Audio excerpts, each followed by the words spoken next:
kemarin Tuan Presiden sendiri dia telepon pas dia ada siap-siap untuk mau berangkat. Beliau ada telepon, jadi saya pikir mau bicara sesuatu, tanya dia sampaikan minta dukungan doa.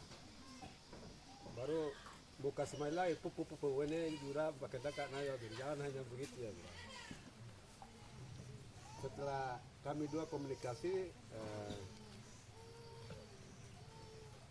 beliau berangkat dan beliau hanya sampaikan pesan singkat.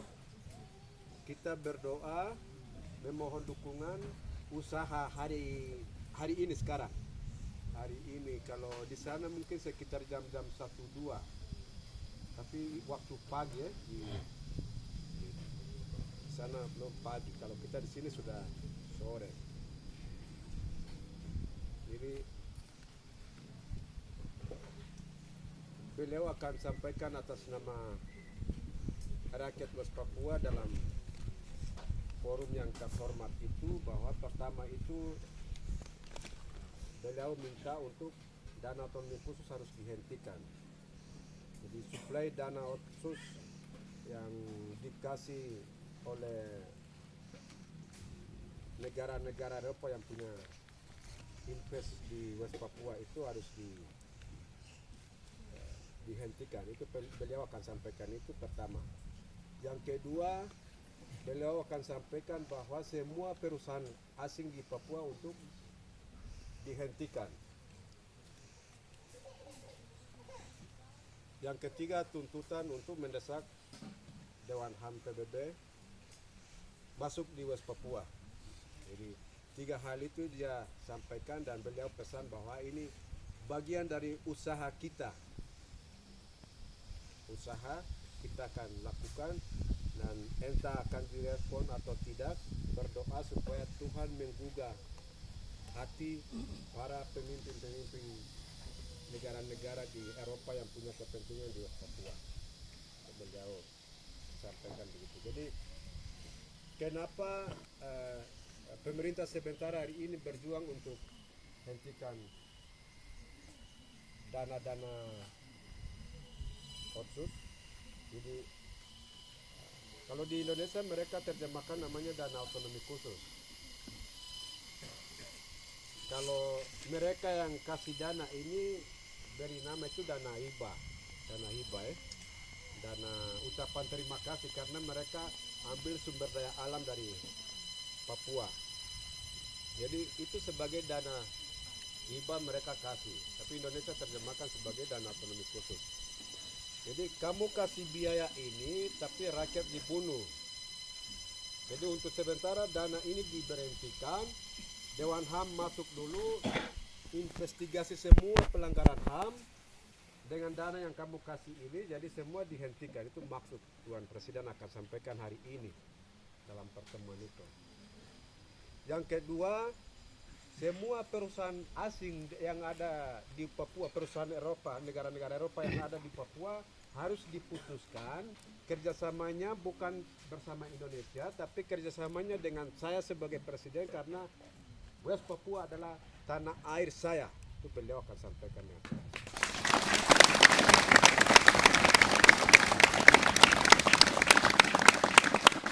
Itu maksud. Jadi kerjasama dengan Indonesia, kamu berhenti. Yang punya tanah, yang punya tempat, yang punya ini, saya presidennya, saya datang, saya siap kerjasama dengan kalian, dan semua untuk sementara dihentikan. Beliau akan sampaikan pesan seperti itu. Entah diterima atau tidak, namanya usaha ya, usaha. Tapi selebihnya itu ya Tuhan punya tanggung jawab. Apa yang kami bisa lakukan, kita berusaha. Selebihnya adalah Tuhan punya tanggung jawab. Hari ini kita bermaksud seperti ini, tapi Tuhan punya rencana lain. Pikiran manusia seperti ini berarti arahnya kemari, dan pasti Tuhan akan buat yang terbaik untuk kita. Itu yang beliau pesan. Yang ketiga adalah tadi kedua agenda kunjungan Dewan HAM PBB. hentikan dana otonomi khusus, stop investor asing yang ada di Papua sudah ya. Yang ketiga, kunjungan Dewan HAM PBB di West Papua. Jadi satu hal yang penting bahwa Dewan HAM itu adalah salah satu badan yang ada dalam Perserikatan Bangsa-Bangsa.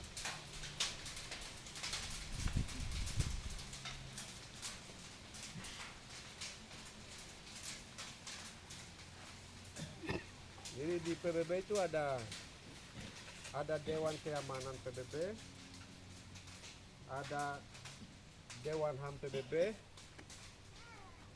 ada satu lagi apa sih? Panitia tahu? Panitia penjemputan KTP.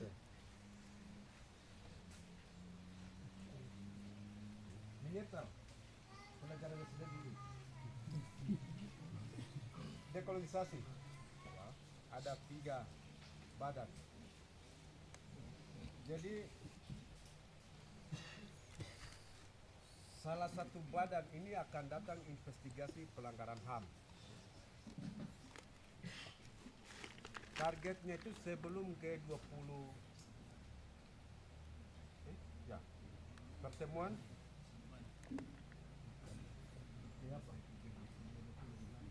G20 ya. Targetnya itu sebelum pertemuan G20 di Bali bulan November, Dewan HAM PBB harus masuk. Itu target. Mereka masuk supaya dalam pertemuan itu juga bisa sampaikan situasi. Dan itu momen yang pas, momen yang bagus karena semua pemimpin-pemimpin negara akan hadir di Indonesia, di Bali. Jadi mereka targetkan sebelum bulan November itu harus Dewan HAM PBB berkunjung di Papua. Setelah mereka datang, mereka akan bawa laporan dalam forum PBB. Jelas ya? Jadi bawa laporan dalam situasi pelanggaran HAM di Papua itu bukan orang Papua yang bawa ke PBB atau LSM atau ini, tapi salah satu badan PBB sendiri akan melaporkan dalam forum PBB itu. Jelas ya? Berarti Indonesia kok mau apa? Kau boleh bantah kecuali orang Papua yang laporkan dalam forum itu. Kau boleh bantah kecuali LSM yang melaporkan dalam forum itu. Tapi kau tidak bisa membantah karena yang melaporkan dalam forum sidang tahunan PBB ini adalah salah satu badan di dalam PBB itu sendiri. Indonesia kau mau apa? Jelas ya? Itu target.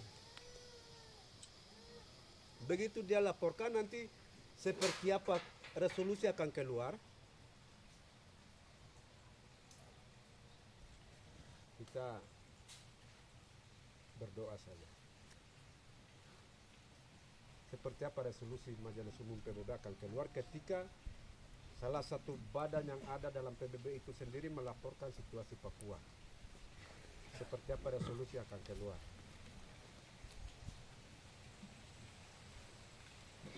Jadi selama ini kita nuntut referendum. Apakah resolusinya untuk referendum kah? Lalu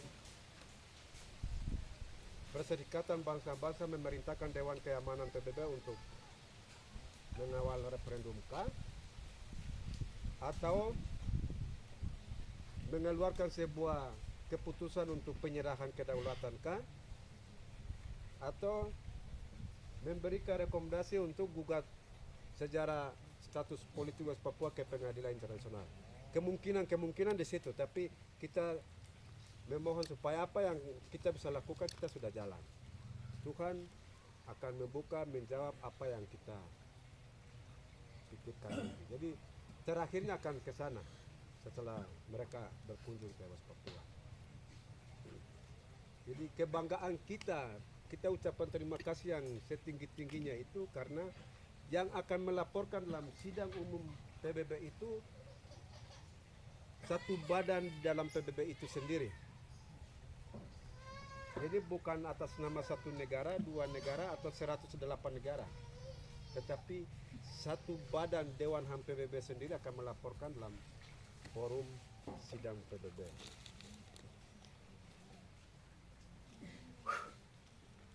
Ini saya capek bicara juga. Jadi artinya kita harus bersyukur. Bersyukur bahwa apa yang kita pikir lain tapi Tuhan maksud lain. Jadi intinya penjelasan untuk kunjungan seperti itu. Kita berdoa supaya Tuhan cepat sayang kita atas penderitaan kita. Itu yang ketiga ya.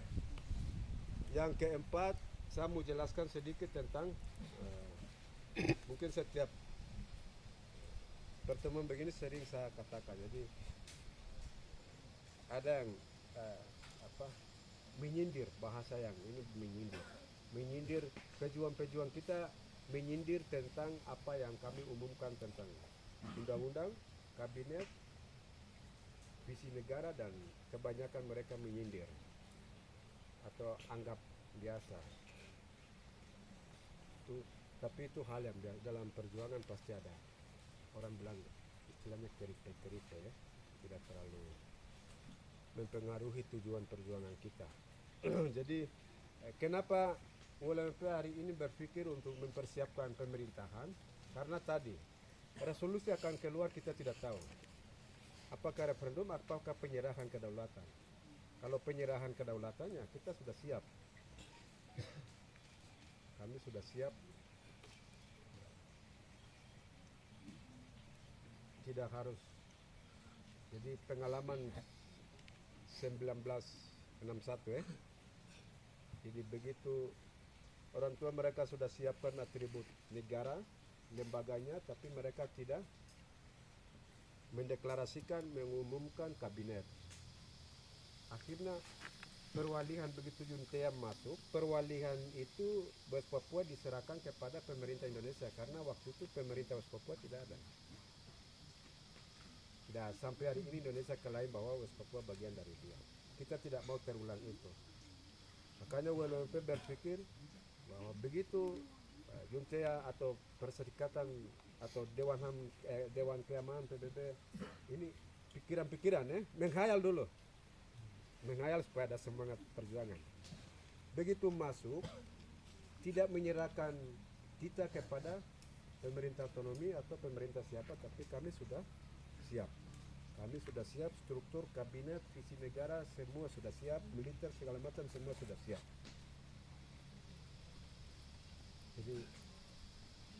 Jadi pelajaran sejarah itu mengingatkan kita generasi hari ini tidak boleh terulang. Jadi dulu pernah begini tapi ketolongannya di sini, berarti hari ini kita harus siapkan. Akhirnya kami berpikir mempersiapkan pemerintah sebentar supaya kemungkinan itu tidak terulang di angkatan kita, tapi kami semua sudah bersedia. Jelas ya? Jadi kalaupun ada yang menyindir atau menganggap remeh, itu hal yang biasa. Tidak ada pengaruh sama sekali. Tidak ada pengaruh, itu hal yang biasa. Jadi sampai contoh Bung Karno, dia memerdekakan bangsa Indonesia itu, dia tidak pernah menyusun kabinet sebagai hanya berapa orang, dan itu cara. Jadi apa yang kami buat hari ini pemerintah sementara adalah cara untuk bagaimana bisa merdeka. Saya kira itu penjelasan supaya kalaupun ada yang mendengar berita-berita itu atau opini itu, tidak harus kita menerima mentah-mentah.